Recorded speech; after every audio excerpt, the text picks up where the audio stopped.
Regardez ce vide, regardez ce silence qui tue, regardez ces rangées de sièges en plastique qui brillent sous le soleil alors qu'elles devraient être cachées par la marée verte. Écoutez ce silence de cathédrale, là où le lion doit rugir. On ne parle pas de sport ce matin du 19 janvier 2026. On parle d'un crime organisé contre la passion. Ils ont verrouillé les portes, ils ont éteint les moteurs, ils ont brisé des rêves à des milliers de kilomètres de la pelouse. C'est une insulte au talent, c'est une insulte à l'Afrique. Ce qui se passe dans les terminaux de Dakar et sur le tarmac de l'aéroport est une honte internationale. Le football est pris en otage par des bureaucrates en costume qui ont peur du bruit, qui ont peur du peuple. Bonjour, c'est Alex Footfire. Quel plaisir de vous retrouver pour cette édition spéciale qui risque de nous coûter cher. Mais la vérité n'a pas de prix. 10 000 Lions sont restés sur le carreau, 10 000 supporters qui ont sacrifié leurs économies pour suivre la tanière. L'émotion est palpable sur les vidéos qui nous parviennent en direct. On voit des pères de famille en pleurs, des enfants qui ne comprennent pas pourquoi l'avion ne décolle jamais. L'ambiance est lourde, c'est une douleur sourde qui monte. Le Sénégal n'a pas seulement perdu ses supporters, il a perdu son 12e homme par un coup de stylo administratif. On sent cette détresse dans chaque témoignage. La déception est plus forte que la fatigue. Ils sont là, assis sur leurs valises, avec l'espoir qui s'éteint minute après minute. C'est une tragédie humaine avant d'être un scandale sportif.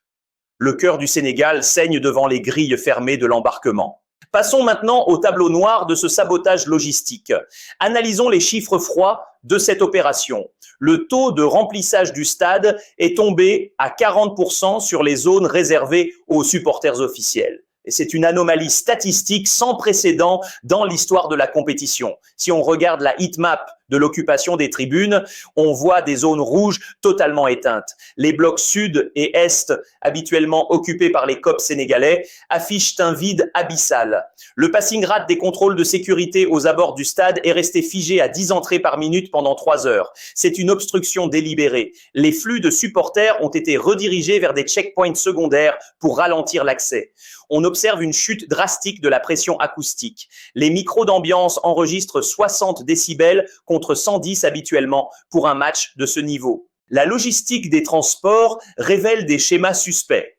3 compagnies charter ont annulé leur rotation à 3 heures du matin sans motif valable. Le blocage n'est pas seulement au départ, il est aussi à l'arrivée. Le traitement des visas à l'aéroport de destination a été multiplié par 4 en termes de durée. On parle de 2 heures par passager pour des dossiers déjà préapprouvés.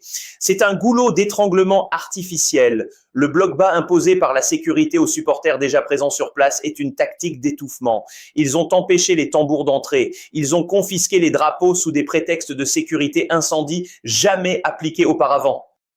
Le dispositif tactique de la police autour du stade ressemble à un siège de zone de guerre, pas à un événement festif. Chaque mouvement est scruté, chaque cri est réprimé. Mais le plus grave arrive maintenant, car derrière ce vide, il y a une présence inquiétante. Selon nos informations exclusives, des centaines de places n'étaient pas vides par hasard. Elles ont été occupées par des figurants. Oui, vous avez bien entendu, des figurants payés pour simuler une présence humaine, mais des figurants qui ne connaissent pas les champs, des figurants qui restent assis quand le Sénégal attaque. On a des preuves de distribution de billets à des groupes qui n'ont aucun lien avec le football. L'objectif est clair: étouffer la ferveur sénégalaise pour favoriser l'adversaire ou simplement pour garder le contrôle sur l'image télévisuelle. C'est une manipulation de masse. On veut créer une atmosphère artificielle, une ambiance de studio de cinéma. Si vous sentez que la CAF nous cache quelque chose, abonnez-vous. Ici, on ne dort pas. On débusque les loups dans la bergerie. On ne laissera pas passer ce vol de passion. La révélation sur les visas refusés à la diaspora est encore plus révoltante. C'est une sélection par le passeport qui ne dit pas son nom. On a filtré les entrées pour s'assurer que le stade ne soit pas une cocotte minute verte. C'est un sabotage en règle, méthodique et froid. Vous entendez ces cris dans le hall de l'aéroport. C'est le cri d'un peuple trahi. On a parqué nos frères comme du bétail entre 2 rangées de barrières en métal. Ils ont les billets en main, ils ont les maillots sur le dos, mais ils n'ont plus d'horizon. La sueur coule sur les visages fatigués par des heures d'attente inutiles. C'est un mépris total pour le supporter africain. On traite le fan comme un danger, comme un intrus dans sa propre fête. L'odeur du kérosène se mélange à celle de la colère. C'est étouffant. C'est une trahison qui brûle l'estomac. On nous parle de fraternité continentale, mais on nous ferme la porte au nez. Le regard de ce vieux supporter qui a vendu sa chèvre pour venir et qui voit le tableau d'affichage indiqué vol annulé, c'est une image que je n'oublierai jamais. On a brisé le ressort de la fête. On a tué l'âme du tournoi dans un bureau climatisé. C'est une douleur physique. Une blessure profonde dans l'orgueil d'une nation qui ne demande qu'à chanter. On sent cette détresse dans chaque témoignage. La déception est plus forte que la fatigue. Ils sont là, assis sur leurs valises, avec l'espoir qui s'éteint minute après minute. C'est une tragédie humaine avant d'être un scandale sportif. Le cœur du Sénégal saigne devant les grilles fermées de l'embarquement. On nous vole notre droit à la joie. On nous vole notre droit au soutien. C'est un mur d'indifférence qui s'est dressé devant la passion. Analysons la mécanique de ce blocage avec la précision d'un entraîneur. Le dispositif de sabotage repose sur une gestion des flux d'air totalement déséquilibrée. Le passing rate des autorisations de survol a chuté de 90% en moins de 6 heures. C'est un bloc bas administratif parfaitement exécuté. On a utilisé des NOTAM fantômes pour fermer des couloirs aériens stratégiques. La heatmap des retards montre une concentration anormale sur les vols en provenance de Dakar uniquement. Les autres destinations étrangement, affichent un vert éclatant sur les écrans de contrôle. Les slots de décollage ont été redistribués à des vols commerciaux vides au détriment des charters des supporters. C'est une tactique d'asphyxie logistique. On ralentit le jeu au milieu de terrain pour que l'attaque ne puisse jamais se matérialiser. Les dossiers de visa ont subi un marquage individuel ultra agressif. Chaque document a été passé au crible d'une procédure de vérification étendue à 10 étapes au lieu de 2. Le temps de possession du ballon. Ici, le dossier administratif est resté bloqué entre les mains des agents de l'immigration pendant des heures. Le taux de réussite des demandes est tombé à 15% contre 85% d'habitude. C'est un pressing tout-terrain sur les libertés de mouvement. Le système de billetterie électronique a lui aussi subi des attaques de type déni de services ciblés. Les adresses IP sénégalaises ont été placées dans une zone de quarantaine virtuelle. On a créé un goulot d'étranglement numérique pour empêcher la validation des QR codes à l'entrée. C'est une stratégie de défense en zone. On ne veut pas que le supporter entre sur le terrain des opérations. On a verrouillé les ailes du transport pour forcer un jeu axial impossible. Les bus de transfert ont eux aussi été victimes de pannes de moteur simultanées sur le trajet vers l'aéroport. Un hasard statistique qui défie toutes les lois de la probabilité mathématique. Le taux de conversion des slots de décollage a été saboté de manière systémique. On parle d'un pressing haut sur les autorités de l'aviation civile. La heatmap de l'encombrement des terminaux montre un rouge vif uniquement sur les portes d'embarquement. Les statistiques de flux passagers indiquent une rétention artificielle de 300% par rapport à la normale saisonnière. C'est une obstruction tactique digne d'un catenaccio administratif. Le passing rate des autorisations de débarquement sur le tarmac a été réduit à néant. Chaque avion resté au sol est une défaite tactique pour le peuple. On a mis en place un bloc bas logistique avec des barrières de sécurité redoublées. Le temps de traitement par passager a explosé. C'est une stratégie d'usure mentale. Et voici la preuve que tout était prémédité.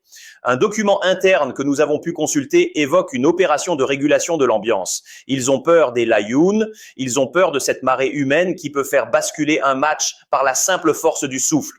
On a découvert qu'une enveloppe de plusieurs millions a été débloquée pour recruter des figurants locaux. Ces gens reçoivent un kit complet, t-shirt, sifflet et une consigne simple. Siffler dès que le Sénégal a le ballon. Applaudissez quand le rythme baisse. C'est une mise en scène orchestrée par des gens qui détestent le football populaire. On veut un public de théâtre, pas un public de stade. Tranchons. Écrivez la Younes pour le talent pur ou discours pour la rigueur tactique. Je veux voir quel camp est le plus fort en commentaire. Car ce qui se joue ici, c'est le contrôle de l'émotion. On a remplacé la ferveur par de la figuration tarifée. C'est un scandale de corruption morale. Ils ont acheté le silence des tribunes pour mieux contrôler le destin du match. On est en plein délire. Si vous sentez que la CAF nous cache quelque chose, abonnez-vous. Ici, on ne dort pas.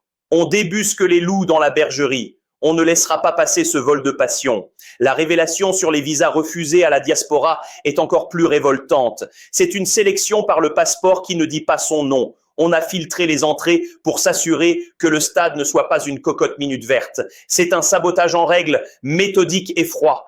Le complot dépasse le cadre du sport. On touche à la politique du stade. C'est une insulte à chaque citoyen sénégalais. On a peur du bruit de Dakar. On a peur de la vérité des gradins. Écoutez ce silence qui hurle. Ce n'est pas le vide habituel. C'est un vide forcé. Aux frontières, l'air est devenu irrespirable. On voit des mères de famille, drapeaux enroulés autour du cou, qui regardent le bitume. Elles attendent un signe qui ne vient pas. Un tampon, une signature, un geste d'humanité. Rien. Les larmes ne sont pas de la tristesse.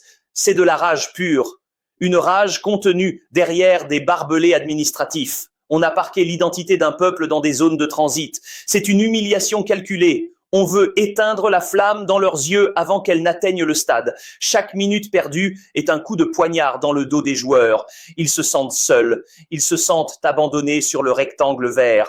C'est un deuil national en plein direct ce 19 janvier 2026. On a tué le 12e homme dans l'œuf. C'est une agonie lente sous le soleil de plomb. Les visages sont marqués par la poussière et le déshonneur. On nous traite comme des mendiants de la passion. C'est insupportable. On nous vole notre dignité sur le tarmac d'un aéroport désert. Analysons le déploiement tactique de ce sabotage humain. Regardez cette heatmap du virage nord, là où le cœur du Sénégal bat d'habitude. On observe une densité de population de 0,2 personnes au mètre carré. C'est mathématiquement impossible pour un choc de ce calibre.